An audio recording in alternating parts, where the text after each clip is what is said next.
morning, Mrs. Smith. My name is Chris, and I'm going to be your CNA today, and I'm here to take your blood pressure. Is now a good time? Can I check your wristband to confirm that it's you? Thank you. I'm going to go ahead and provide privacy, and I'm going to wash my hands.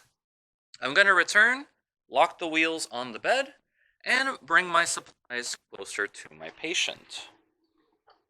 Can you go ahead and put your arm on the table? We will start off with the arm at heart level. We will be using the brachial artery that runs along the pinky side of the wrist.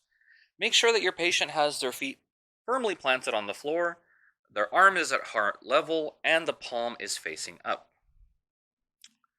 Start off by taking your blood pressure kit and placing the blood pressure cuff over the brachial artery. Here you can see that there are two artery indicators. Since I'm using the patient's left arm, I will be lining up the left artery indicator with her brachial artery. A couple of things to note. We need at least a 2-finger space above the bend of the arm to place the cuff itself. Go ahead and lift up your arm for me, ma'am. Making sure that it's snug but not too tight, as that will cause the blood pressure to come out higher than the actual value than it is, causing it to be inaccurate. So make sure that there is at least a 1-finger space in order for it to be tight but not too tight. Next, I will take an alcohol wipe and clean my stethoscope, the earpieces, and the diaphragm or the bell.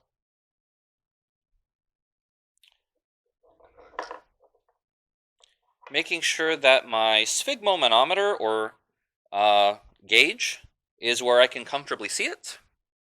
Next, I will put on my stethoscope, making sure to tap the bell or the diaphragm to make sure that it's on towards the working side. Your stethoscope also goes over the brachial artery here. Make sure not to use your thumb, as your thumb has a pulse that can actually cause you to misinterpret the blood pressure reading. We're going to start off by closing the valve on the blood pressure cuff itself, and we're going to go ahead and start pumping up to between 160 and 180 millimeters of mercury. Next, I will go ahead and deflate the cuff slowly, listening for the first and the last sound.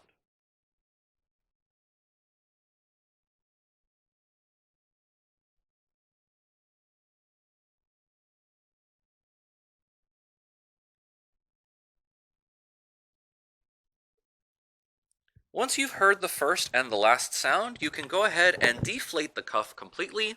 You don't want to leave the cuff on tight longer than 1 minute, as it can cut off the arterial blood flow.